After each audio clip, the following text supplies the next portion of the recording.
In Illinois and Los Angeles, a series of brutal crimes targeting young women unfolded, and it's remarkable these cases were even linked together. The events seem almost unimaginable.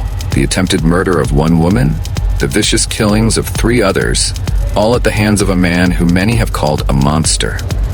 These horrific acts occurred over a span of years, hidden in plain sight, until a lengthy investigation led to the arrest of Michael Gargiulo, known as the Hollywood Ripper. His trial, which began on May 2, 2019, would expose a deeply disturbing pattern of violence. The women connected to Gargiulo's crimes, Tricia Pacaccio, Ashley Ellerin, Maria Bruno, and Michelle Murphy, were all young, vibrant, and outgoing. Gargiulo allegedly stalked them, waiting for the perfect moment to strike. For nearly 15 years, prosecutors say, he plotted these brutal attacks, always lurking, always watching. Gargiulo, who once played high school football, dabbled in acting, and worked as a repairman, stood trial for 3 murders and the attempted murder of Murphy. The case took an unusually long time to come to court, nearly 11 years, due to multiple delays, including Gargiulo firing attorneys and attempting to represent himself. The prosecution's strongest witness was Michelle Murphy, the only one to survive Gargiulo's attacks.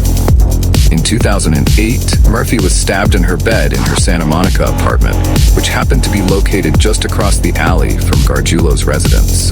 During the attack, Murphy bravely fought back, grabbing the knife which left her attacker's DNA behind.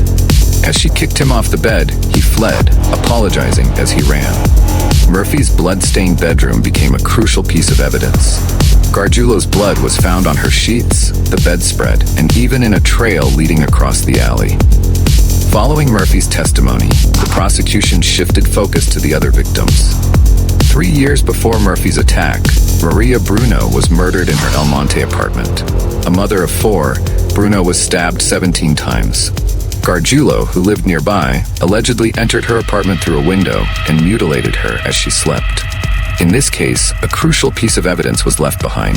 A blue surgical bootie found outside Bruno's door, containing both Bruno's blood and Gargiulo's DNA. 4 years earlier, in 2001, another woman, 22-year-old fashion student Ashley Ellerin, was murdered in Hollywood. Gargiulo had become fixated on Ellerin, frequently surveilling her house. On the night of February 21, 2001, Ellerin was preparing for a date with actor Ashton Kutcher when she was stabbed 47 times, her body found in the hallway near her bathroom. Kutcher, who was called to testify, recounted his interactions with Ellerin on the night she was murdered.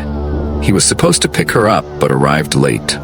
When he knocked on her door and received no answer, he looked through the window and saw what he believed to be spilled wine. It was only later, after Ellerin's body was discovered, that Kutcher realized what he had seen was her blood. Throughout the trial, Gargiulo's violent tendencies and calculated methods were revealed. Unlike Kutcher, who was worried about leaving fingerprints behind, Gargiulo was always careful to cover his tracks, except for the few crucial pieces of evidence that ultimately linked him to these horrifying crimes.